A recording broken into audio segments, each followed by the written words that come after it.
There are many, many challenges, and certainly one of the challenges now, tomorrow, and in the medium term, is how to make sure that the Ukrainian people have the right skills to be able to endure the current very difficult situation, but actually to prepare for the recovery and reconstruction. I think, again, the Ukrainian labor market has shown significant resilience among many other dimensions of the society of Ukraine, but it's very important to build a human-centered recovery for Ukraine. So this is very, very important. So these are the topics we would like to discuss today. We have 2 rounds of discussions, and it's really my honor, my great pleasure to introduce the speakers for this first round.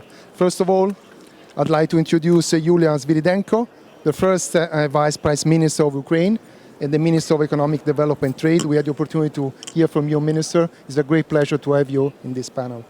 Then we have Minister Svenja Schulze, the Minister of Economic Cooperation and Development of the Federal Republic of Germany. Welcome, Minister.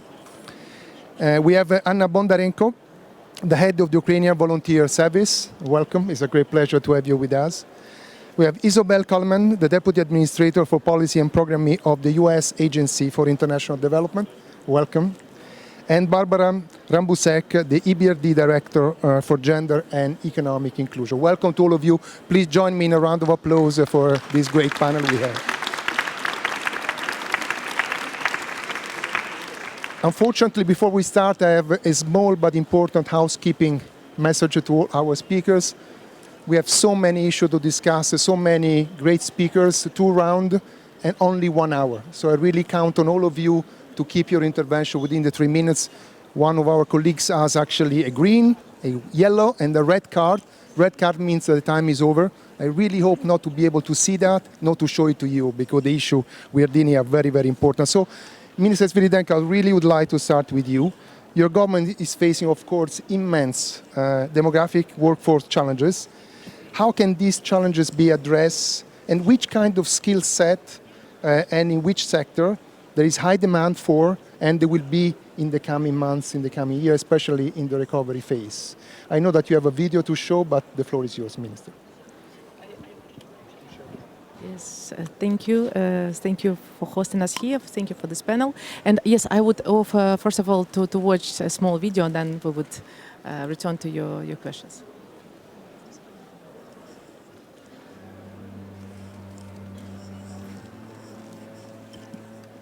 What comes to mind first when you hear about Ukrainians? Courage, bravery, creativity, ordinary people creating extraordinary things. Despite the full-scale invasion, despite the fact that 6.5 million Ukrainians are currently abroad and another million are defending the country, Ukraine is working and developing, and Ukrainians can even more. The key to this is creating conditions for the return of people back home, supporting retraining programs, developing smart migration policies. Veterans and IDPs, youth and women, every Ukrainian should have opportunities to realize their potential and talents at home. That's why we educate and retrain, help to create businesses, work with partners to secure grants, and implement workplace inclusion for those who are working in Ukraine now and for those who will return in future.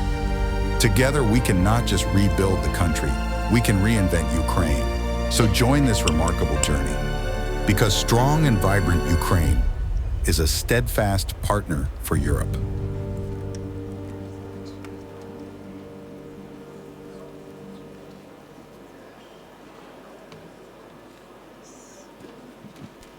Yes, so now we can discuss this very important issue. So Ukraine faces unprecedented demographic challenges, external migration, temporary occupation of the territories, increasing numbers of deaths.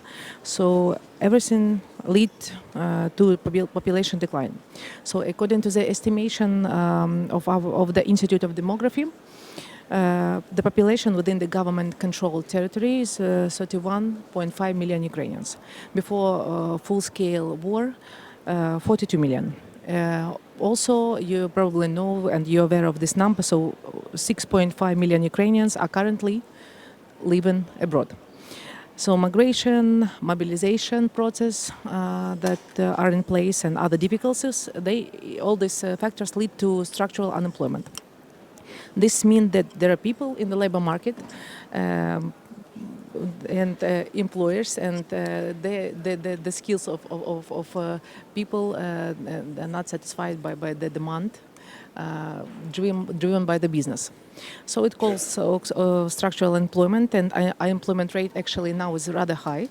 It's 18.7%. According to the National Bank's estimates. But for business, it's very hard to find people, to find proper specialists. And according to our main survey, so 58% of businesses in a recent survey indicates that they have problem with employees. And it's among the top ranks problem. I would say it's number one problem because of mobilization and because of the temporarily displaced people.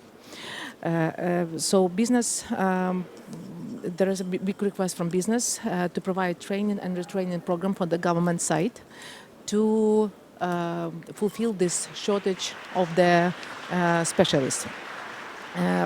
Also interesting fact, but also very natural, that biggest number of businesses that are affected by lack of personnel are in the sectors with historically high share of male employees, such as construction, such as transport, mining, energy, also in agriculture, processing industry.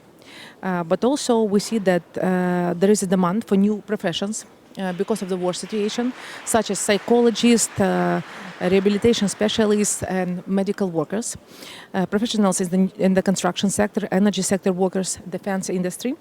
As a result, we see another trend when women start to choose profession that were previously statistically dominated by men. It also, I would say, natural, and it's not for the first time in the history. Previously, the previous wars also faced the same situation. For example, today Ukrainian women are taking courses to become tractor drivers, to become welders, bodyguards, and others. And the challenge we are facing requires comprehensive solution, and we see that there are 4 components to the work. First is to respect for the labor rights of Ukrainians that are living abroad, because it's 6.5 million people. Also creating conditions for returning Ukrainians back by different programs, granting programs, also mortgage programs, certificate for the damaged residential buildings. Also, the third one is supporting retraining programs, both inside and outside the country, and developing smart migration policy. From our side, what we are doing like a government, we are working now on the new labor code, which will update the legislative framework from Soviet practices to modern approach. We are adapting current policy to the wartime challenges. For example, the procurement for the education of specialists 2023. In 2024, we increased the number of psychologists, the rehabilitation specialists, and other relevant professionals that are really demand right now on the market because of the war situation, because of the fact that veterans are returning back from the front line and need to be socialized, and we lack of the proper specialists. Also, the third, we are launching several skilling and reskilling programs, and for example, we are providing different types of granting programs for setting up small businesses for women, for the veterans. We understand that a big demand in case if people are not able to find the suitable position, they are able to set up their own businesses, small one, and we like a government provide them proper incentives. And women empowerment, I think that even despite the fact of war, it's still a big problem because the gender gap in salary is around 18%. So it means that women now receive only 80% of salary that the men receive for the same work. And that's why we are really grateful to our partners that agreed to set up and to launch this Skills Alliance program, because I think it's extremely important right now to train and retrain people, and to pay special attention to retrain women in situation when at least 1 million men are on the front line, and the role of women are fully reconsidered, and women today are the core of the society, and they need to get additional skills, additional training, retraining. So that's why we're grateful that there is like 500 million euro that is going to be focused directly on the Skills Alliance, and we're grateful to EBRD and to Svenja Schulze for her leadership in this initiative, because we think that it would be extremely important right now to find the opportunity how to cover this gap, this shortage of the specialists on the labor market, because as I always emphasize that macro-financial aid goes for covering social expenditure. All military needs we're covering by our own income, so it means that we need to respond on the businesses' requests. And the first request that they're facing right now, it's a shortage of the specialists, shortage of this proper specialist with the proper skills and experience. So that's why we're like a government, those kind of programs that we have launched, and it covered maybe 10,000, 20,000 people. We need to find a way how to scale up, because the question is about millions of Ukrainians that need to be reskilled. So, thank you. Thank you. Thank you very much, First Vice Prime Minister. I turn to you, Minister Schulze. I think the Minister showed with us what I think was a very inspiring video, and I think she highlighted some of the major challenges. There is a panoply of action done at the national level, but also at the international level. The question to you, I guess, is how can the international community really help?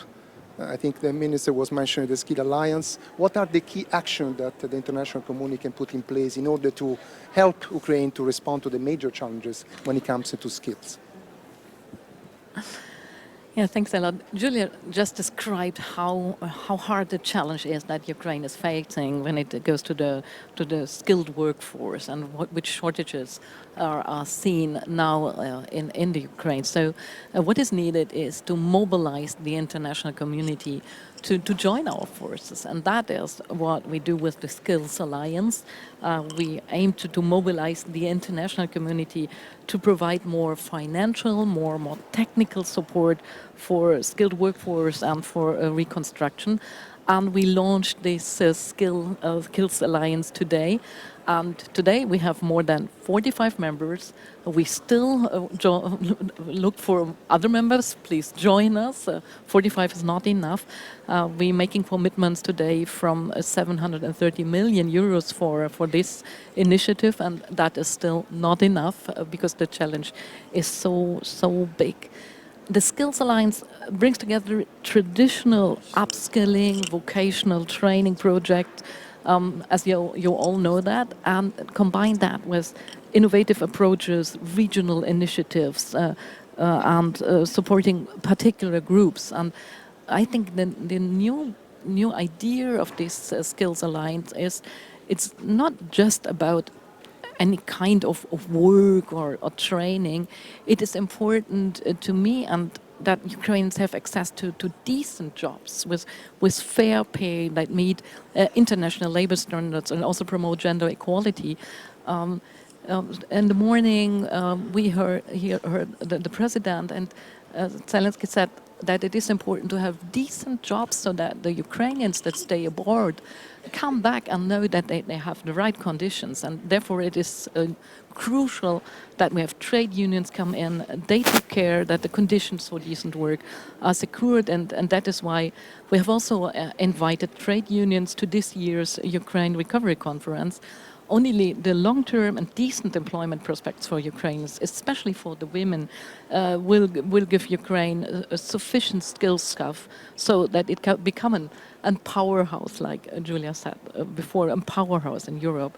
And I would like to invite you all to be part of this Skills Alliance, because we need to join the forces. There are a lot of ideas what we can do to support Ukraine in providing substantial technical and financial support to skilled workforce and to the needs that are in Ukraine. But We need more ambition, we need more companies, we need more countries in this alliance and joining our forces to be really successful. So that is why we launched this Skills Alliance today.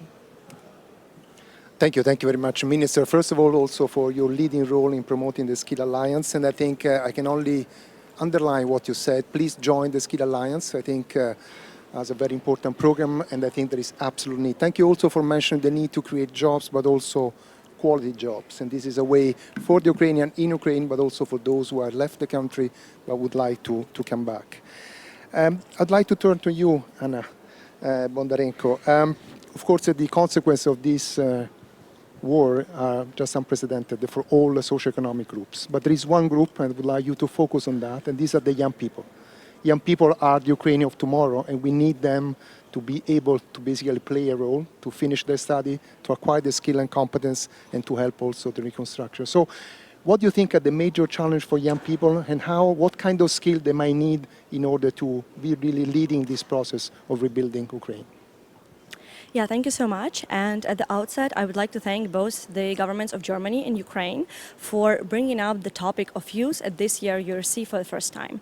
And of course, I would like to thank the Ministry of Youth and Sports, who suggested me as a speaker on their behalf to voice the position of 10 million of Ukrainians who are currently living both in Ukraine, but also including those 2 million people who got temporary protection at the EU.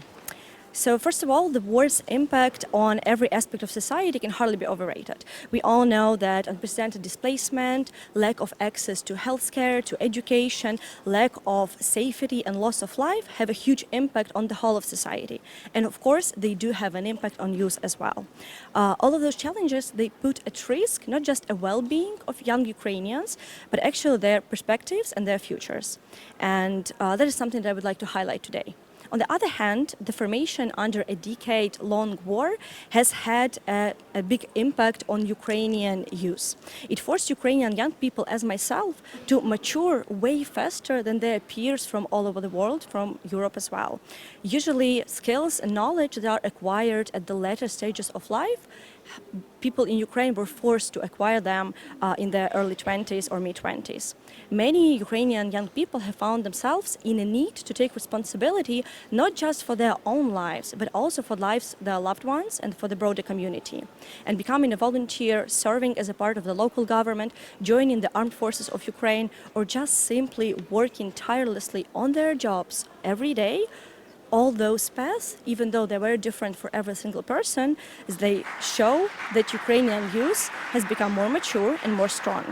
And for me personally, it also shows that youth is not an object, it is an agent in many processes and in a recovery process as well. So therefore, the objective of the youth policy should be to ensure that young people have enough opportunities and grassroots capacity support to contribute to the development efforts. According to the recent UNICEF research, investment in youth brings a revenue at a 2.5 rate in 6 years. Also, the UNICEF research showed that investment of each dollar in youth digital tools, such as, for example, the volunteer platform, brings around $4.5 back in the economy in 6 years.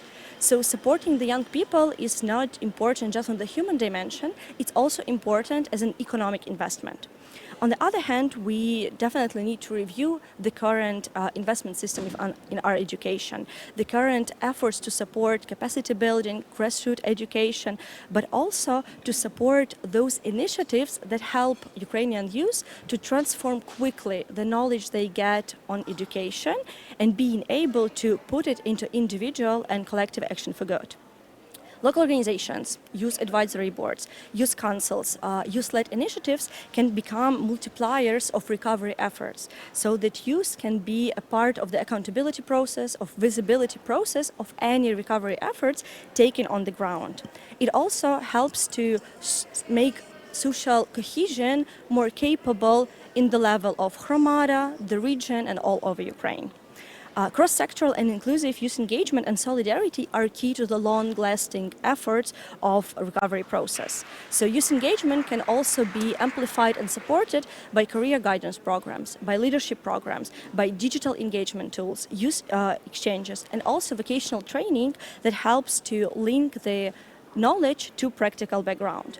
And also in Ukraine, we do have cases that have proven itself to be successful. For example, the National Volunteer Platform run by the UNICEF, Ukrainian Volunteer Service, and the Ministry of Youth and Sports. Or, for example, Building Ukraine Together, initiative that helps people to become a part of the development process right now in their regions.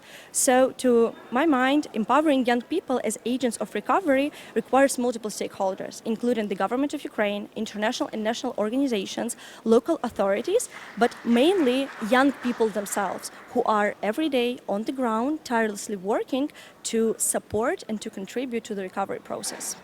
Thank you so much, Mrs. Bondarenko. I think youth are agents.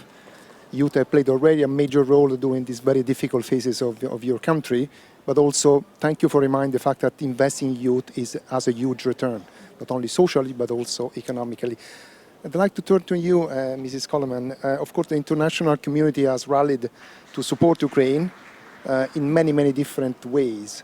I think we'd like to hear what is the role of USAID in supporting also this major effort of the country to build, rebuild, and adapt the skills for the Ukrainian population workforce. Okay, well, thank you. It's wonderful to be here, and we are really thrilled to be part of the Skills Alliance because, as we've heard repeatedly, to get people to come back to Ukraine, they need high-quality jobs. To provide a future for youth, they need high-quality jobs, and that really is the crux of Ukraine's recovery. So we have been investing for many years, actually, in skills training in Ukraine. But the work that's going on now, and through the Skills Alliance too, to be able to do it in a very targeted fashion, matching the people who are underemployed.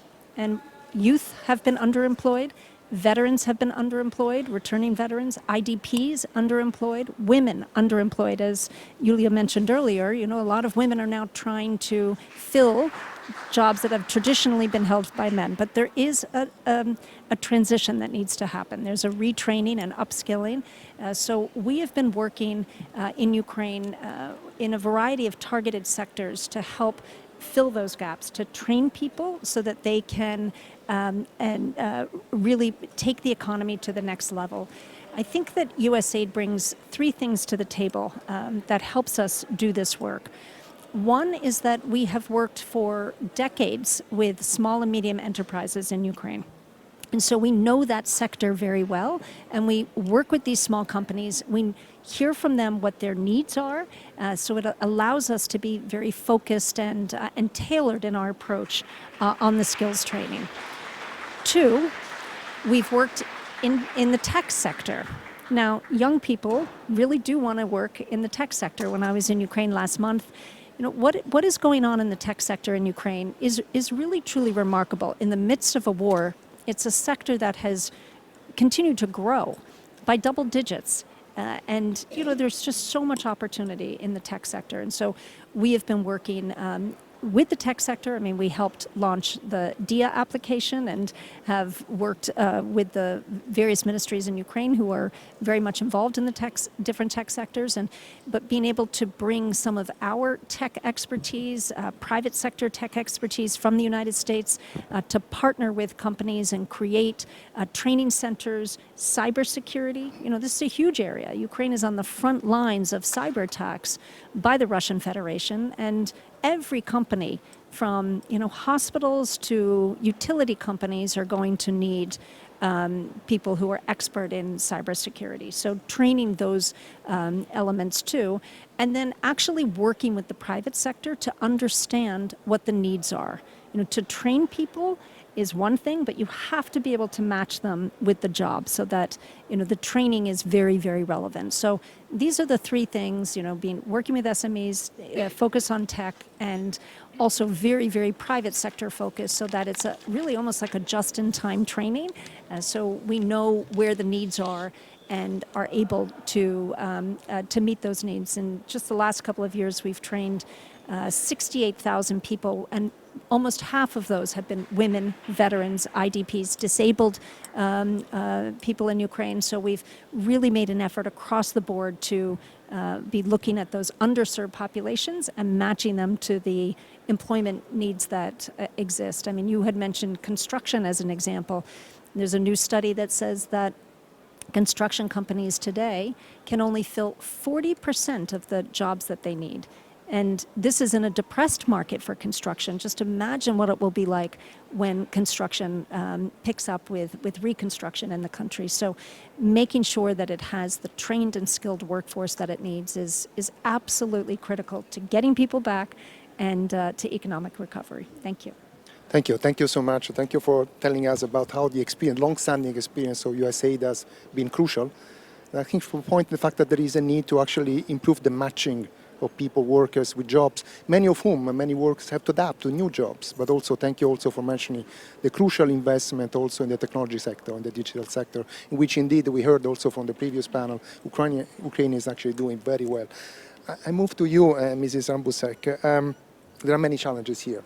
But one of the challenges actually try to help the war veterans. We heard that also from the previous panel. And this is an area in which commitment from the international financial institution can play a critical role, also as part of the Skill Alliance.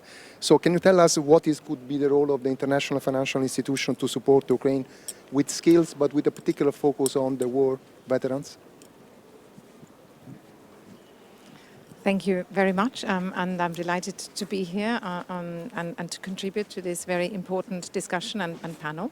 So, I think what we've already heard is that we all make different contributions and we all sort of contribute towards investing in skills, investing in human capital in Ukraine.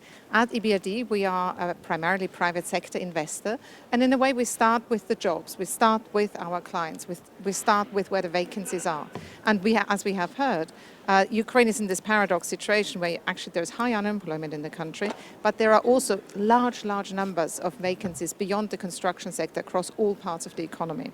So really matching people into those jobs and giving them the skills in order to be able to fill those gaps that are left by people who were recruited into the armed forces, left the countries, are IDPs, is absolutely critical. And this is exactly where our role comes in. And this is also why we're delighted to be part of this Skills Alliance here and form a partnership. So we start with our clients. We're the largest institutional investor in Ukraine.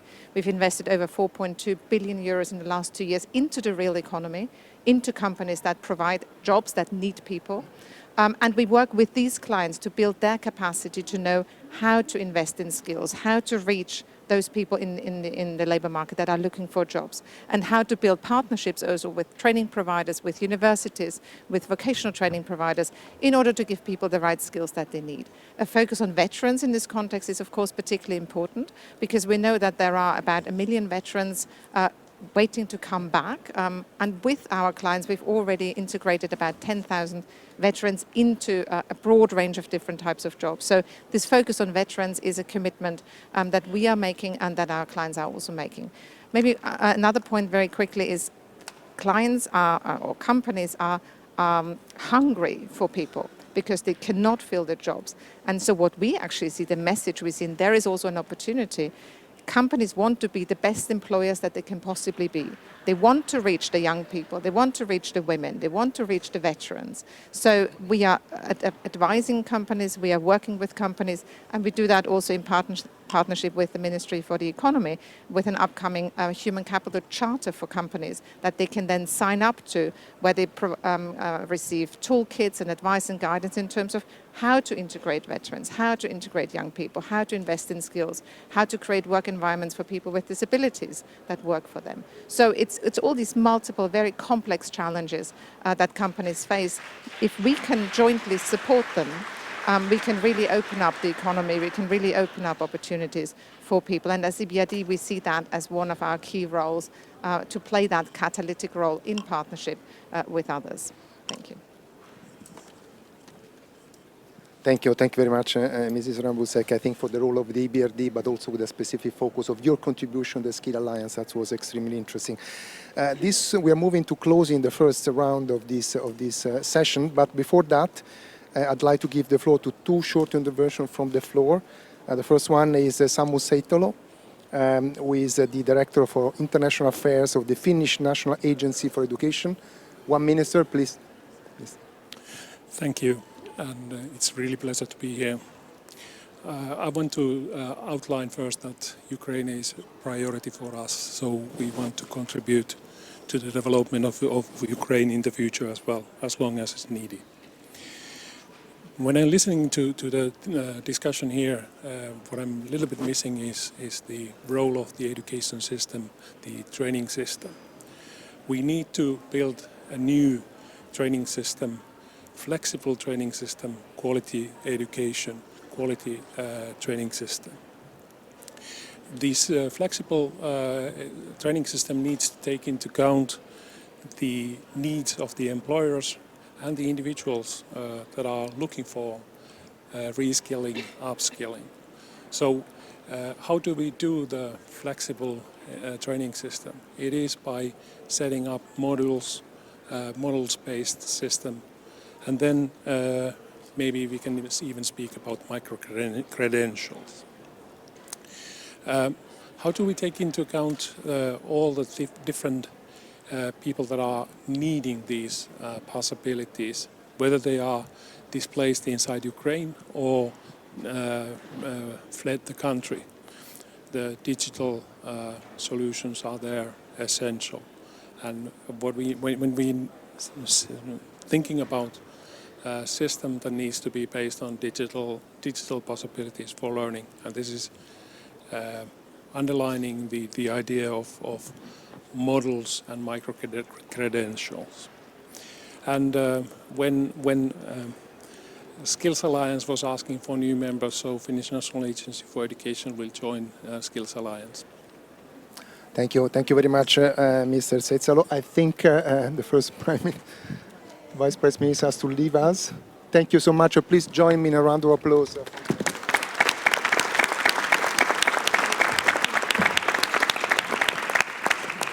The second intervention from the floor is from Philip Justus, who is the Vice President of Central Europe at Google. Again, 1 minute, please. Good afternoon, and thank you so much. We're delighted to become a part of the Skills Alliance today. When the invasion of Ukraine started, as Google, we asked ourselves the question, how can we help? What can we do for the people in Ukraine? And one way to help, of course, is through access to reliable and trustworthy information. That's our core mission. But another way to help is actually through digital skills. So we decided to put together some skills trainings, and I would characterize some of them as entry-level trainings for everybody who wants to learn digital skills, but also some advanced trainings. For example, on AI, we have an AI skills training, which has become very popular, as you might imagine, as well as a cloud skills training, again, somewhat more advanced, probably more for developers. And we have been amazed by the interest that we have seen in Ukraine. So actually, over the last 2 years, 96,000 people have joined these online trainings. That's much more than we had expected. And I think I'm mentioning this number because I hope that other companies, other businesses, some of them may be here in the audience, would also think about what can you do? What are the specific things in your industry where you can offer trainings or courses? Because there's a lot that we can do as businesses, and that's why we're delighted to be part of the Alliance. Thank you. Thank you. Thank you actually for this important message about the contribution of Google, but actually the invitation for other businesses, international companies actually to play a role. I think there is space in the Skill Alliance for everybody. So this closes the first round of our panel today, and I'd like really all of you to join me in a round of applause for all our speakers. We already applauded the Vice Prime Minister, but there are other important speakers.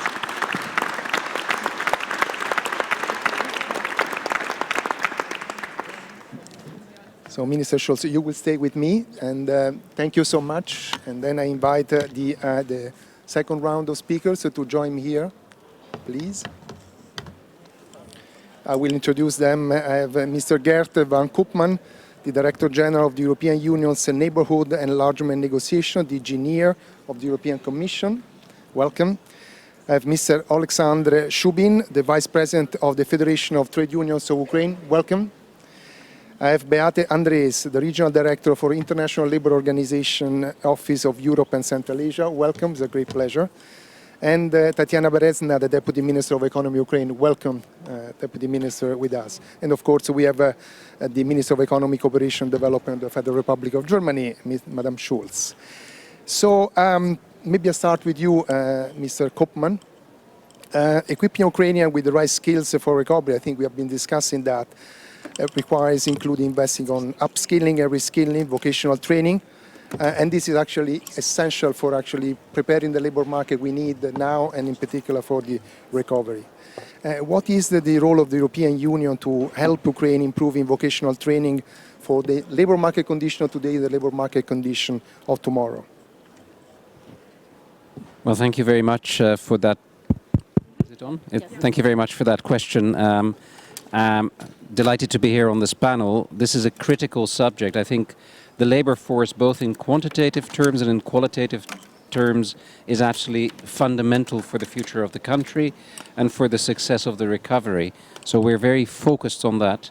As you know, the overarching economic recovery strategy of Ukraine is laid down in the Ukraine plan, which is financed under the 50 billion euros Ukraine facility.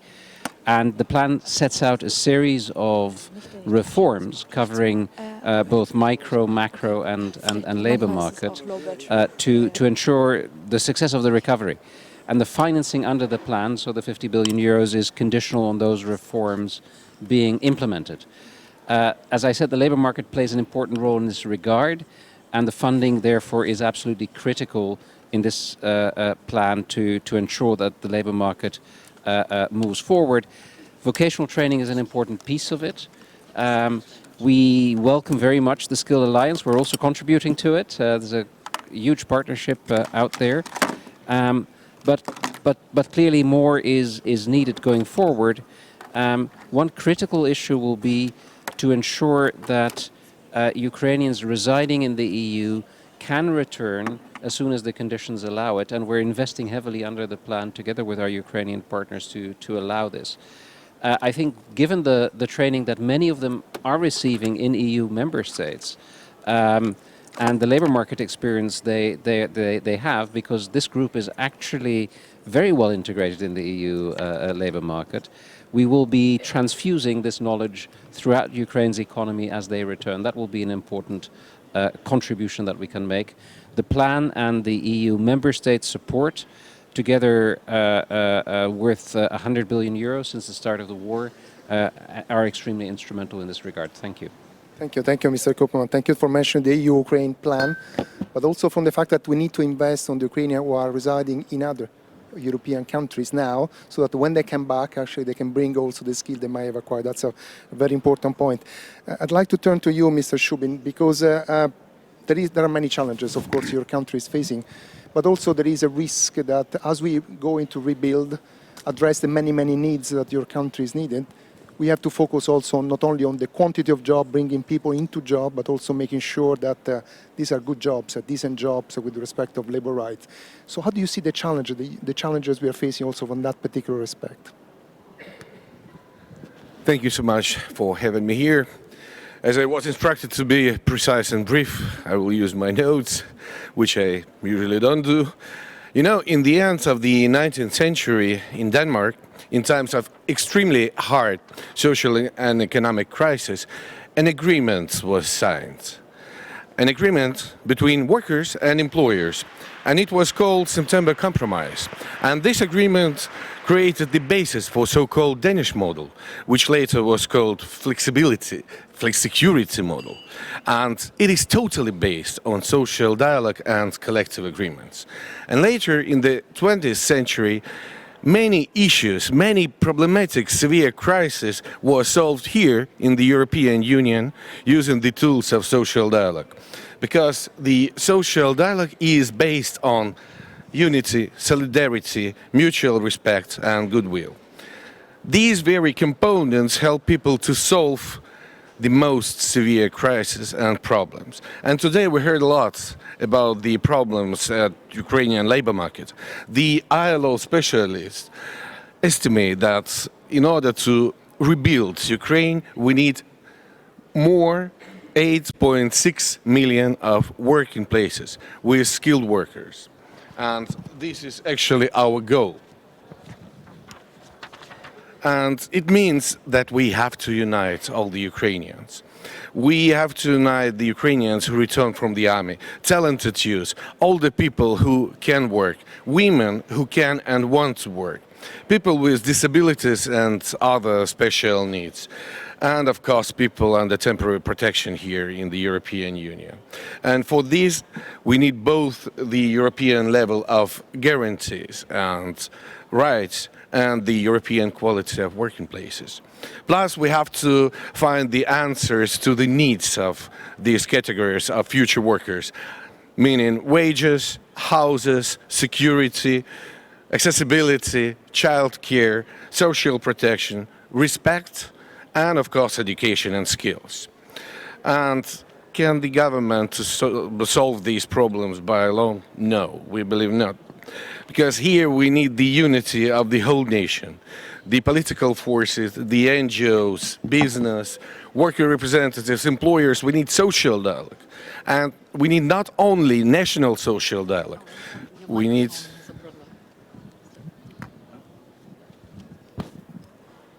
Thank you.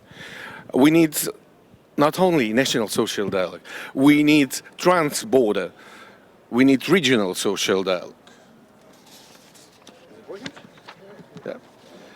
And that is why we congratulate our constructors on signing memorandum between the employers and the employees in construction sector, which was presented yesterday here in pre-event. That is why we trade unions promote our statement on the quality of future working places. That is why we call on support of our joint projects, like, for example, Waiting Home, inviting our co-citizens to return home and to participate in rebuilding process.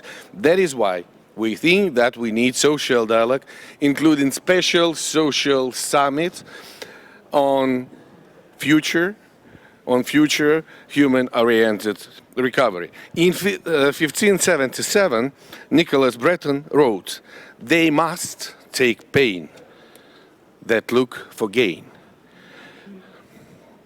We're looking forward for a bright future for us and our kids.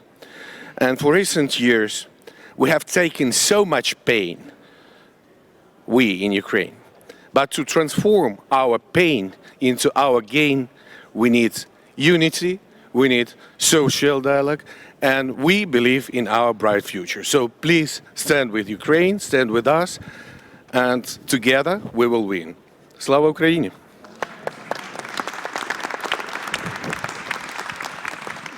Thank you very much, Mr. Shubin.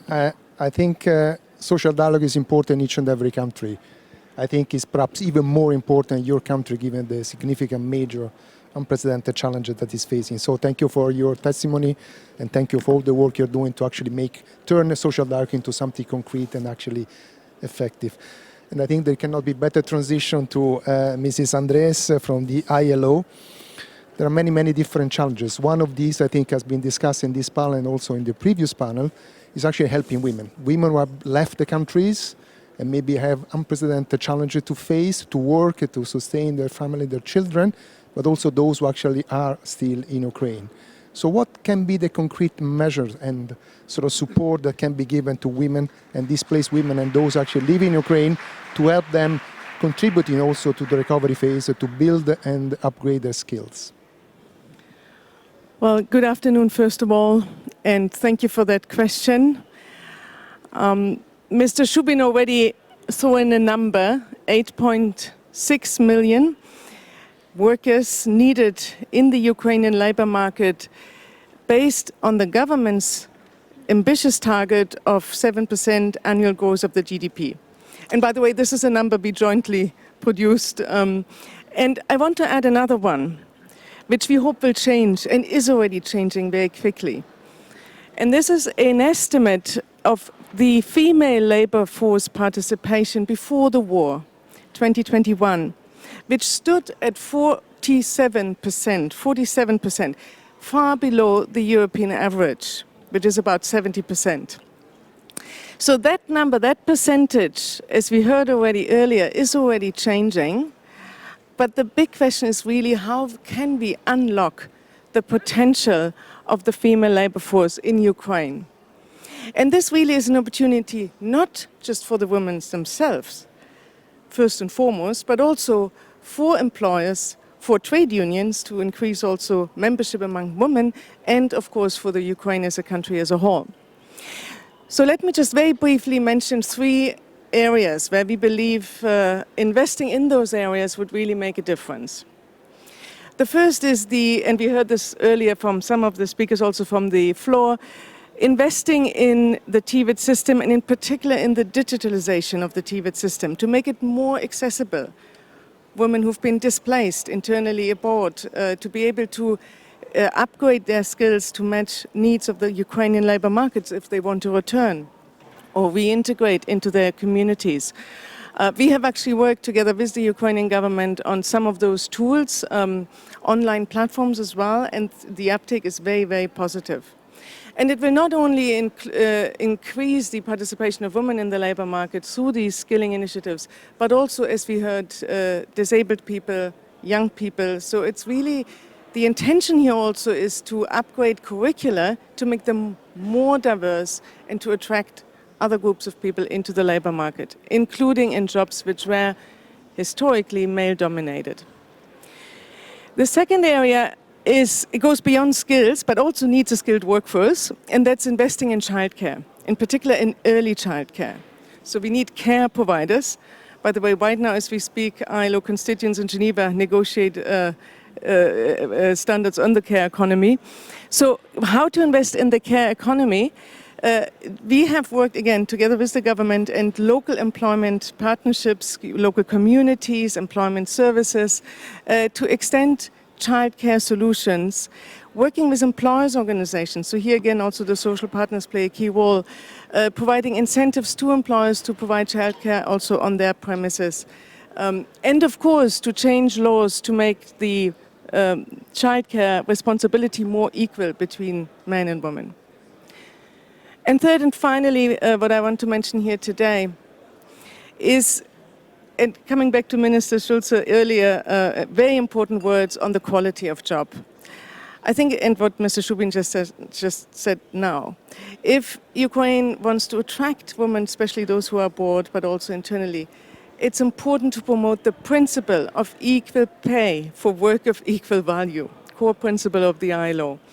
But also to promote other labor standards, occupational safety and health, etc., freedom of association and collective bargaining, so that workplaces can really be built that help Ukraine to leapfrog into the digital and green area, and not to build back or build forward better. And in this sense, the ILO is really proud to join the Skills Alliance, and let's make sure that the Skills Alliance also work for women. Thank you. Thank you. Thank you very much.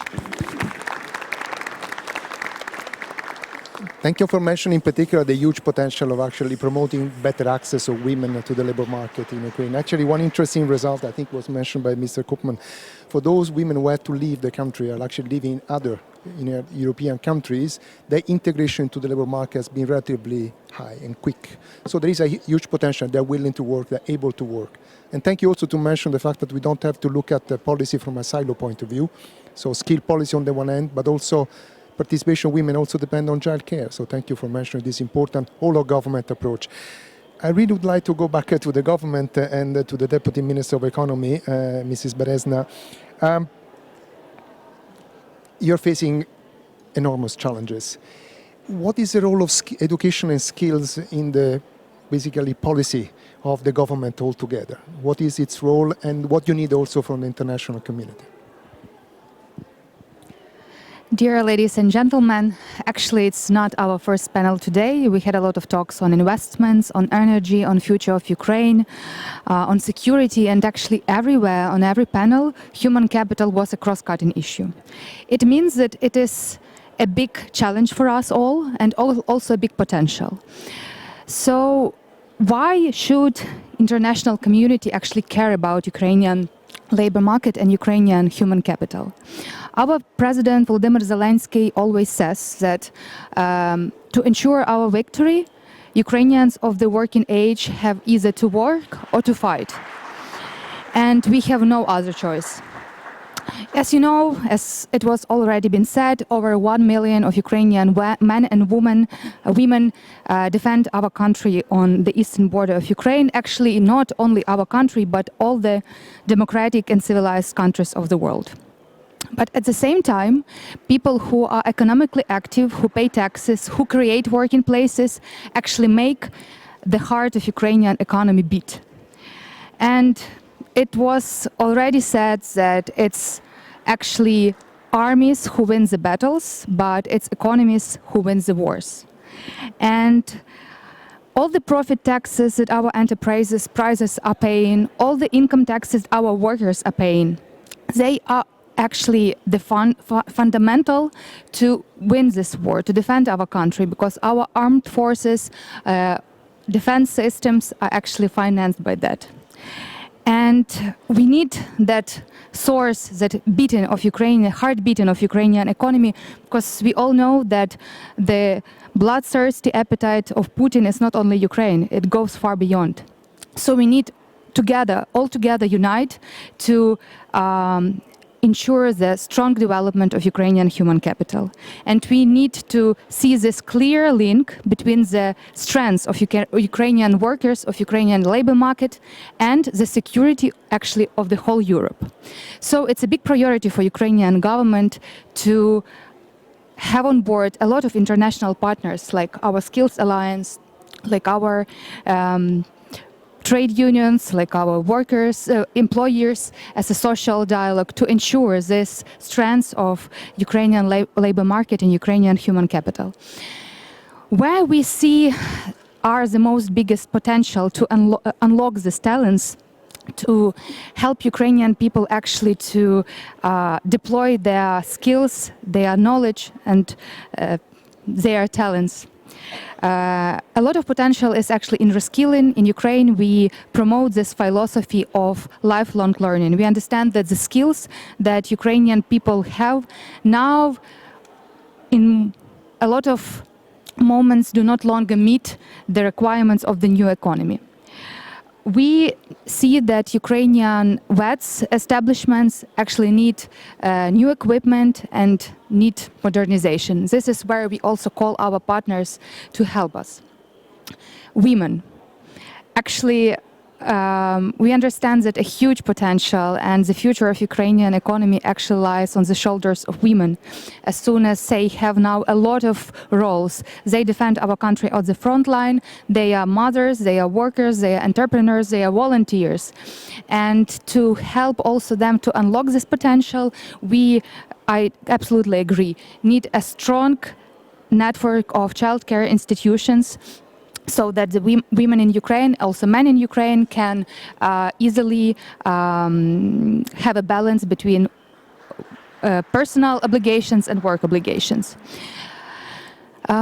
A lot of potential is also we see in veterans, in people with disabilities. In Ukraine, only 16% of people with disabilities of the working age work.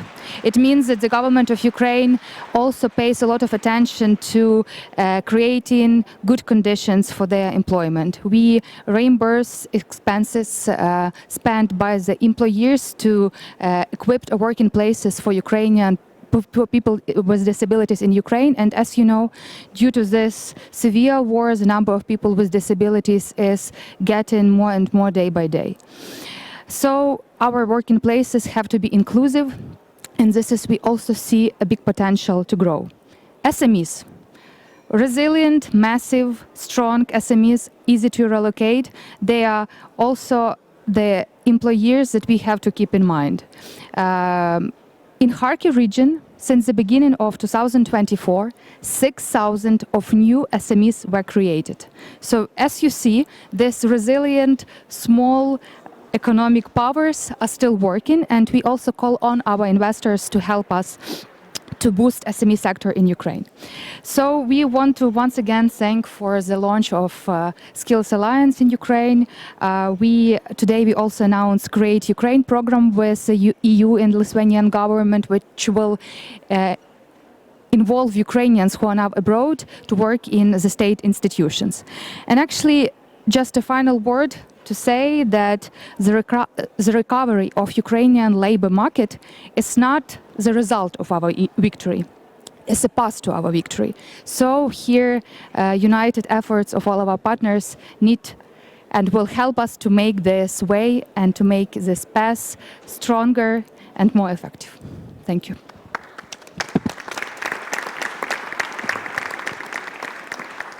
Thank you, Minister, also for this testimony. I think many things you said, all together united. I would like to capture that, because I think the Skill Alliance objective is precisely that, to work together, actually contribute to Ukraine by actually focusing also on the skills. I'd like to come back to you, Minister Schulz. I think there are many challenges we have been discussing in this panel and the previous panel. One is actually to help those who are internationally displaced. There are 5 million of them. Many actually are in Germany. What do you think Germany is doing? What can be done also to invest on their skills while they're living abroad, so that when they come back, they can actually immediately contribute to rebuild a better Ukraine? What are the major challenges and what are the initiatives that Germany is taking and that actually the international community can focus on? Yeah, thank you very much. I think we all agree that skills are the key to a fair, to an inclusive, to an efficient labor market. And that is also the core of the strategy to support Ukrainians that are seeking protection in Germany. And my colleague, Hubertus Heil, the Minister for Labor, launched an action plan for labor market integration of refugees and displaced persons from Ukraine and refugees from other countries. We call it Job Accelerator. And with this Job Accelerator, we are investing in the skills and the qualifications of displaced Ukrainians in Germany. And we do that with a dual intent. On the one hand, it is our intention is to sustainably integrate the Ukrainians in the German labor market and reflect the capabilities of each of the person. And they are very well educated, they are with high skills, so we need to integrate them in our labor market. And therefore it is really important to upskilling them in tandem with work. And that is one thing we do. And on the other hand, our intention is to upskilling potential returnees, because the new skills and work experience that displaced Ukrainians again abroad can be brought back to support the recovery of Ukraine. And on top of that, Ukrainians will bring back the networks to Germany. They are bridge builders between Ukraine and Germany. And Germany closely works together with the Ukrainian Ministry of Economy in the scope of an institutional partnership. The objective is to cushion the effects of the war for the Ukrainian labor market. And we are teaming up to improve public employment services. We want them to be more efficient while putting a focus on upskilling. And our goal with this partnership is to support Ukraine on its way to EU membership, but we want also to make the Ukrainian labor market attractive for returnees. And I firmly believe that the people who return to Ukraine will be an important bridge builder for our two countries, for the benefit of both of Germany and a stable, democratic, free Ukraine. And I hope that a lot of other countries see that dual use, so that it's better to train the Ukrainians that are in the countries, to integrate them in the labor market. Maybe they stay or they return back to Ukraine, and in both it is good to invest in the skills. Thank you very much, Minister Schulz. I think this is the end of our panel. I'd like you really to join me in a round of applause, because we have heard a lot of very important messages, but also they've been on time.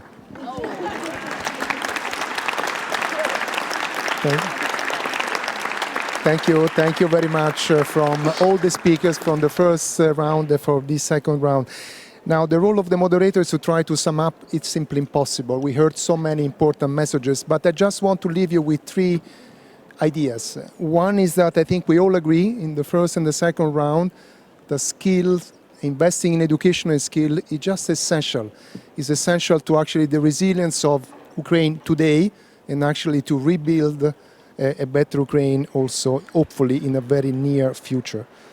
The second point is that we should leave nobody behind. And I think we need all forces. We need government with the right policies and with the international support. We definitely need also a social partner, and I think social dialogue indeed has to be a core element of the reflection on the type of skill we need, how to build these skills, and actually bring everybody on board. A sense of, in a very complex situation where I think Ukraine is also a sense that there is a lot going on. The Skill Alliance and I think the many interventions today have simply singled out how many things are going on. And I think this is just reassuring because there is not only a huge effort made by the Ukrainian people themselves, but actually through the international community. Coordinating this effort, I think, is essential, and that's why I think the Skill Alliance can be a very important tool. Again, a plea for all of those who have not yet joined the Skill Alliance to do so, I think can be really a very important tool to help Ukraine. And with that, I thank you very much for your attention. Again, thanks to our speakers. I think this has been a very interesting panel indeed. Thanks.